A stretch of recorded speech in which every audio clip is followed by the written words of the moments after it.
Elle ne paie rien pour attendre celle-là. Je dois lui rendre ce qu'il m'a fait. C'est trop difficile. Je suis un pour ne rien. Non, je n'y arriverai pas. J'ai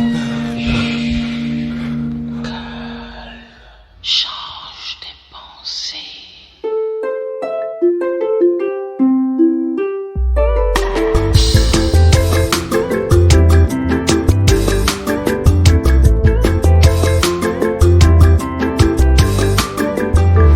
Les éphémérides de Sonia Renée Boguifou. Et si la vie nous était contée? L'élévation. Assise sur la terrasse d'un immeuble de 30 étages, je sirote mon cocktail aux fruits de la passion, confortablement installé dans un fauteuil en rotin, entouré de 12 oreillers. Relax, je scrute l'horizon, et mon regard s'égare à perte de vue. Le temps est clément, la brise qui souffle est agréable, à peine perceptible. Tout est calme, tout est beau. Je me laisse aller, apaisée, légère dans la tête et bien dans mon être.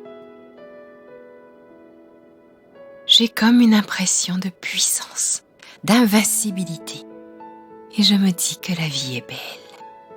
Soudain, je réalise la chance qui est la mienne de me retrouver là et de vivre ces instants. Je me dis que je suis une privilégiée.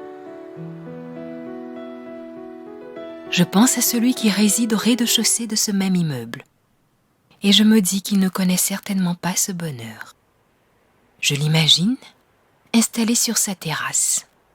Il n'a pour horizon que son jardin et la clôture qui entoure le bâtiment.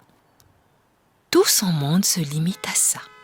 Il est confronté au brouhaha des véhicules ainsi qu'au désagrément que lui procure l'environnement. Poussière, chaleur, odeur.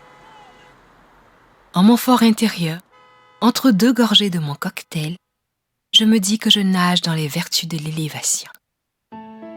Savoir que cela est temporaire, qu'il va falloir quitter ce lieu paradisiaque pour redescendre sur terre et vaquer à mes occupations, me brise le cœur. C'est cela être élevé, me dis-je, et j'aimerais le vivre toute la vie.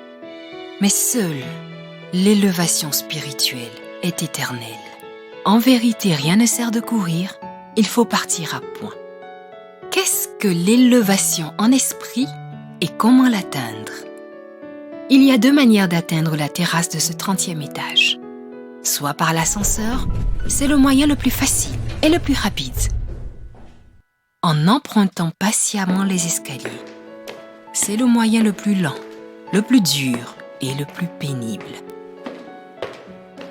Si cet immeuble était la vie, bâti dans ce monde créé par le Seigneur, avec ses vallées et ses montagnes, le diable nous aurait malicieusement recommandé d'emprunter l'ascenseur en nous faisant miroiter la facilité et le plaisir aisé d'y accéder.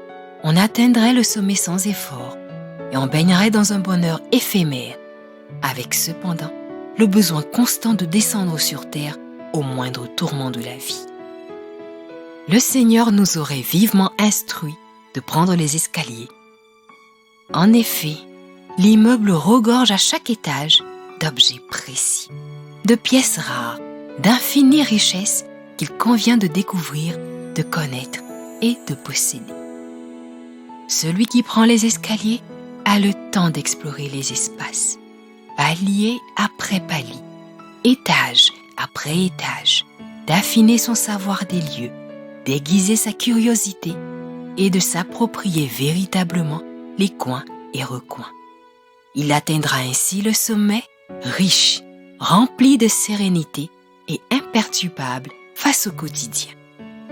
Cet immeuble, celui de la vie, aura très peu de secrets pour lui. Chacun dans ce monde a son 30e étage.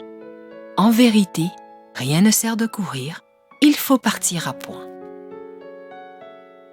Plus on est élevé, plus on demeure dans une splendeur faite de sécurité et de quiétude. Les Israélites ont passé 40 années dans le désert avant d'atteindre la terre promise. Dans la vie, il faut apprendre à faire face aux difficultés qui se posent à nous, les affronter résolument, avec véhémence, accepter de chuter, mais se relever encore et encore. Ces épreuves sont en réalité des richesses déguisées qui nous fortifient et nous conduisent sûrement vers notre 30e étage. La corruption, le vol, l'enrichissement illicite, le racolage nous maintiennent spirituellement au rez-de-chaussée de l'immeuble, dans une illusion de bonheur éphémère. Seules les conséquences de nos actes nous conseillent et nous assagissent ou nous appauvrissent, selon qu'on accepte ou non d'emprunter les escaliers de la réussite. Le diable est à pied d'œuvre. Il élève par la facilité et les raccourcis, pendant que Dieu élève par la persévérance, dans l'obéissance, la patience et le don de soi. En vérité, rien ne sert de courir, il faut partir à point. Les épreuves de la vie sont comme les différents étages de cet immeuble, où on s'accroche et on continue la montée, pour en devenir le maître, où on abdique et on redescend. C'est cela la plus belle des leçons enseignées par l'école de la vie, car seules les conséquences de nos actes nous conseillent. La vraie élévation demande d'énormes sacrifices, de ténacité, d'abnégation, mais son fruit est des plus succulents.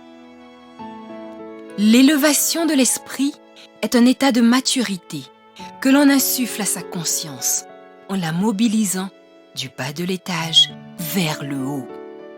Dieu a doté l'homme d'un esprit, d'une intelligence et la chance de distinguer les choses, d'agir, afin de pouvoir atteindre son 30e étage et de jouir de ses bienfaits.